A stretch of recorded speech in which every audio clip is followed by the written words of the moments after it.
अनर्थ के संभावनाओं से, अनर्थ की वृत्ति से, अनर्थ की प्रवृत्ति से दूर रहने का एक प्रयास, एक प्रतिज्ञा, एक संकल्प है कि मेरे अंदर अनर्थ की कोई वृत्ति न जागृत होगी, अनर्थ का अध्यवसाय नहीं आएगा, अनर्थ की इमोशन नहीं आएगी। मैं किसी को अनर्थ के साथ जुड़ूंगा नहीं, मैं स्वयं जुड़ूंगा नहीं। अनर्थ दंड वेरमन व्रत की ये चर्चा एक सामान्य व्यक्ति से लेकर एक व्रतधारी श्रावक के लिए, महाव्रतधारी साधु के लिए, योग साधना पर जिन्होंने कदम धरे उनके लिए भी, जो ध्यान साधना में आगे बढ़ना चाहते हैं उनके लिए भी, जो भौतिक रूप से सफल होना चाहते हैं उनके लिए भी एक ऐसा व्रत है कि यदि अनर्थ दंड वेरमन व्रत का किसी भी क्षेत्र में जीने वाला व्यक्ति, किसी भी क्षेत्र में सक्रिय होने वाला व्यक्ति यदि अनर्थ से स्वयं को परे कर लेता है तो उसके जीवन में कभी रोने की वेला नहीं आएगी, उसको कभी फ्रस्ट्रेशन नहीं आएगा, वो कभी डिप्रेशन में नहीं जाएगा। WHO के अनुसार इस दशक में मैक्सिमम जो बीमारी फैल रही है वो डिप्रेशन की फैल रही है। ये सुसाइड, सफलता के शिखर पर पहुंचे हुए व्यक्ति सुसाइड करते हैं, किसान सुसाइड करते हैं, स्टूडेंट सुसाइड करता है। ये सुसाइड का मूल में कोई वृत्ति है तो अनर्थ दंड वेरमन की थी, और उसका पहला प्रयास है, सुसाइड होती ही है अवधानाचर्य के कारण से। बिना दुर्ध्यान के कोई व्यक्ति सुसाइड कर ही नहीं सकता है। यदि किसी को सुसाइड के क्षेत्र में काम करना हो, सुसाइड से लोगों को बचाना हो, सुसाइड के मनोवृत्ति से बचाना हो, परिवार को कोलैप्स होने से बचाना हो, व्यक्ति को कोलैप्स होने से बचाना हो, तो अनर्थ दंड वेरमन के साथ उसको जीने का संकल्प लेना ही पड़ेगा। न केवल सुसाइड के लिए, एडिक्शन से परे आना है, किसी व्यसन के अधीन नहीं जाना है, चाहे वो गुटखे का हो, चाहे सिगरेट का हो, चाहे ड्रिंकिंग का हो, चाहे किसी का हो, चाहे मोबाइल का हो।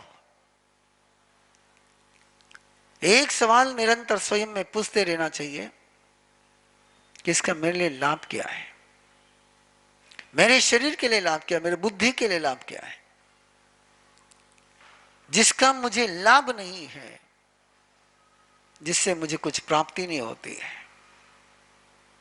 उसमें मैं मेरे एनर्जी नहीं लगाऊंगा, वहां मेरी एनर्जी का इन्वेस्टमेंट नहीं होगा। यदि वहां मेरी एनर्जी का इन्वेस्टमेंट होता है तो मैं अनर्थ से बच नहीं सकता। इसलिए अनर्थ दंड वेरमनत्वत जीवन को स्वस्थ करने वाला, परिवार को समृद्ध करने वाला,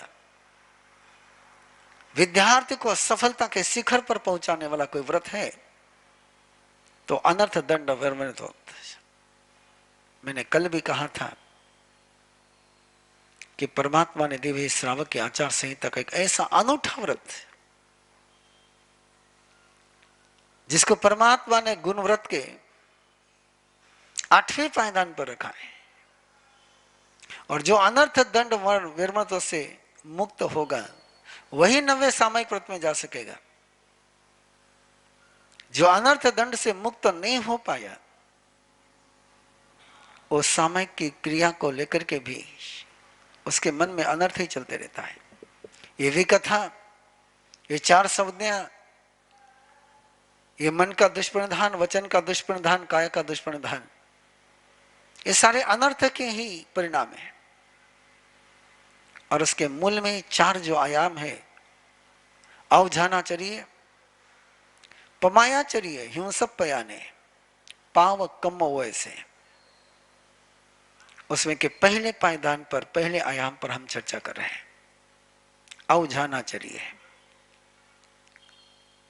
मैं दुष्ट संकल्प, दुष्ट ध्यान, अपध्यान, दुर्ध्यान स्वयं को लेकर के, दूसरों को लेकर के नहीं करूंगा, क्योंकि उस प्रकार के ध्यान में जिसे मेरी चेतना लगेगी तो मेरे अंदर सारे emotions, hormone secretion, digestion system totally disturb हो जाएगी। इसलिए मैंने कल कहा था आपको कि कभी मन में दुष्ट विचार की तरंग आ सकती है, लेकिन उस दुष्ट विचार की तरंग को, उस वाइब्रेशन को पकड़ के नहीं रखना। ध्यान का मतलब होता है कि मैं उसको पकड़ के रख रहा हूं। गुरु का ध्यान करने का मतलब है कि मैं गुरु को भावात्मक रूप से पकड़ के रखता हूं। प्रभु का ध्यान करने का मतलब है कि मैं भावात्मक रूप से प्रभु को प्रभु को पकड़ के रखता हूं, उनके साथ में कनेक्टेड रहता हूं, उनको मैं होल्ड करता हूं। और ध्यान की प्रक्रिया ऐसी, अवग्रह या वह धारणा और ध्यान। पहले ग्रहण होता है, फिर जिज्ञासा होती है, फिर निर्णय होता है, फिर होल्ड करते हैं और फिर ध्यान होता है। तो अवझानाचर्य का पहले हम किसी दुष्टता को ग्रहण करते हैं, वही संभल जाओ, वही संभल जाओ, ग्रहण की वेला में ही संभल जाओ।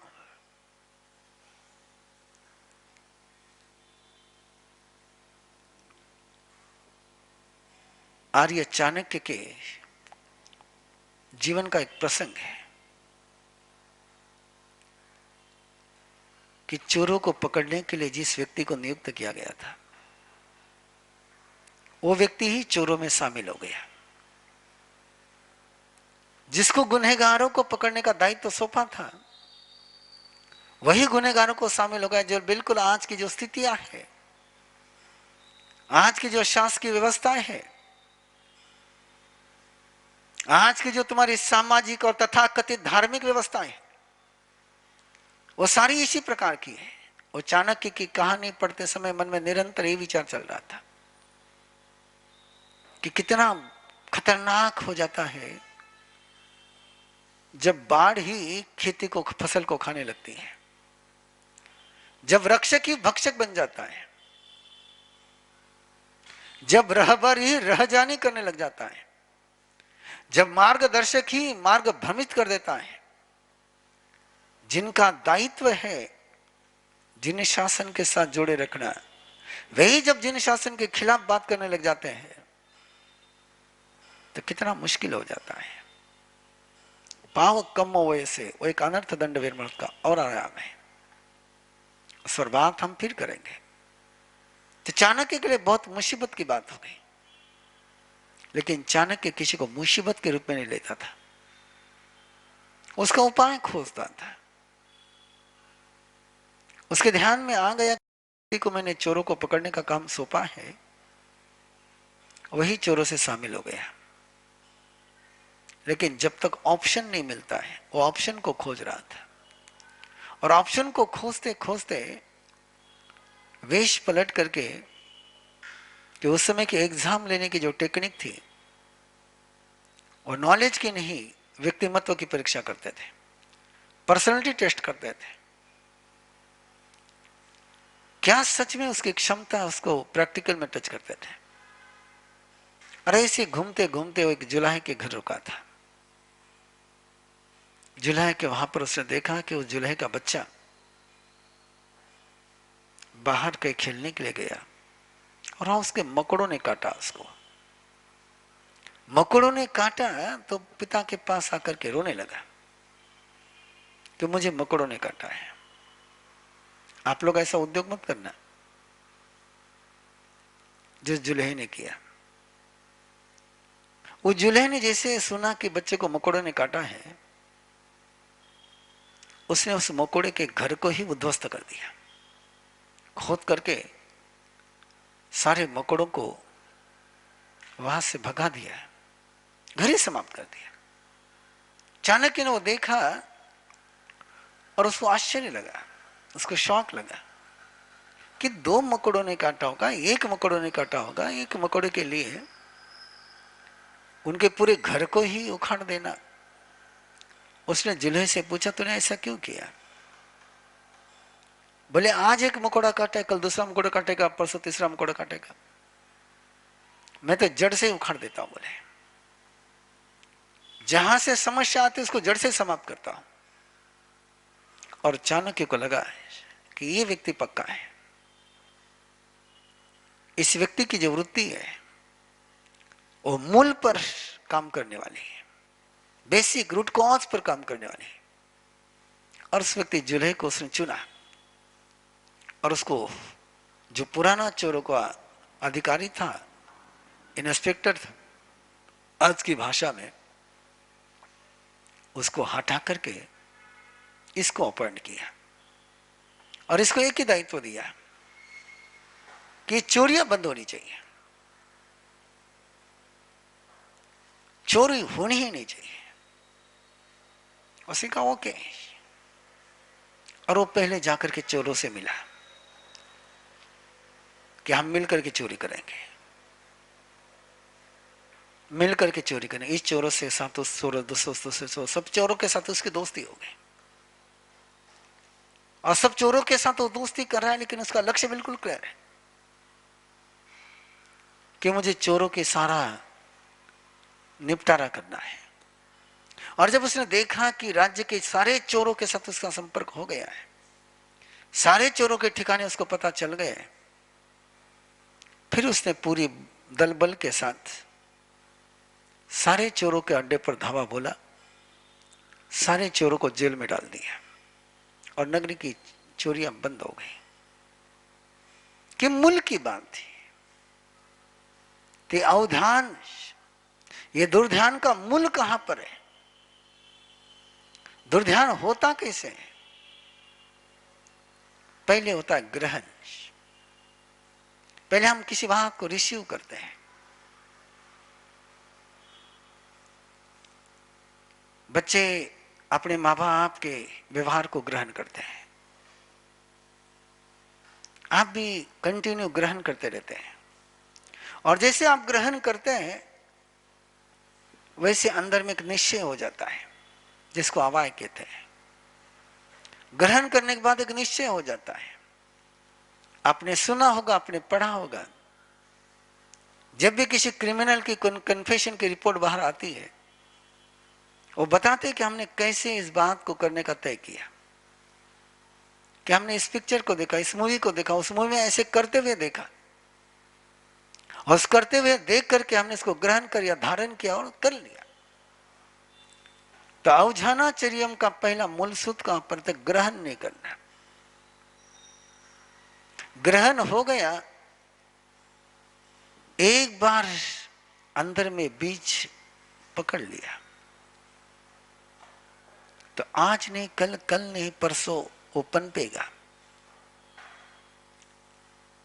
पनपने से रोकना है तो बोने से रोको, बोने मत दो।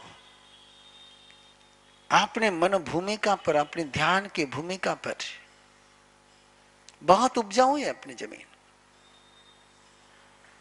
अपनी चेतना बहुत उपजाऊ है, अपना ध्यान की भूमिका बहुत उपजाऊ है। इस ध्यान के भूमि पर कौन सा बीज बोना यह तय कर लो। इस भूमि पर जो बीज बोया जाता है वो पनपता है, और इस पर बोने से यदि बचा दिया गया तो पनपेगा नहीं।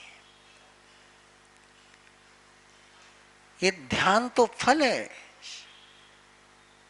ध्यान रिजल्ट है। उसका सीड कहां पर है, उसका बीज कहां पर है? आप विकृत साहित्य पढ़ोगे, इसलिए अनर्थ दंड वेरमन व्रत के जो अतिचार है उसमें यही है, कंदप्पे कुकुए, इस प्रकार का साहित्य आप पढ़ोगे जो अंदर में विकारों को जागृत करे, जो अंदर में उत्तेजनाओं को जागृत करे, जो मन को दिग्भ्रमित करे, उस साहित्य के पढ़ने के माध्यम से वो ग्रहण हो जाएगा। और वो एक बार ग्रहण हो गया कि फिर वो पनपते चले जाता है और जड़ें जम जाती है। ध्यान में रखना, पौधे को अंकुर तब आता है जब बीज से जड़ें अंदर जाती है। दोनों तरफ यात्रा चलती है बीज की, पौधे की यात्रा दोनों तरफ चलती है। वो आसमान की तरफ भी बढ़ता है और जमीन के अंदर गहरे भी जाता है। और एक गहरे जाएगा, जड़ें ऊपर दिखेगा पेड़, लेकिन जड़ें अंदर है। और जड़ें नहीं होगी तो पेड़ कैसे खड़े रहेगा? तो जो बीज है इसकी यात्रा दो दिशा में चलती है, एक ऊर्ध्व दिशा में चलती है, एक अधो दिशा में चलती है, एक ऊपर में चलती है, एक अंदर में चलती है। एक बार ये ग्रहण हो गया तो इसकी उभयमुखी यात्रा चलती है। इसलिए आचार्यांग में सूत्र दिया गया, अग्गम च मूलम च विगिन च धीरे। मूल भी देख और अग्र भी देख, जड़ भी देख और ऊपर लगा हुआ फल भी देख। फल कहां से लग रहा है? फल को एनर्जी कहां से आ रही है? यदि किसी पेड़ की जड़ें तुमने काट डाली तो पेड़ कैसे खड़ा रहेगा? पेड़ की डालियां काटी तो भी पेड़ खड़ा रहेगा, पेड़ के पत्ते तोड़े तो भी पेड़ खड़ा रहेगा। जब तक पेड़ की जड़ सुरक्षित है तब तक पेड़ पनपेगा। तो अनर्थ दंड का जो मूल है वो अवझनाचर्यम, अवझनाचर्यम का जो मूल है वो दुर्ध्यान को ग्रहण करना, दुष्ट विषय को ग्रहण करना।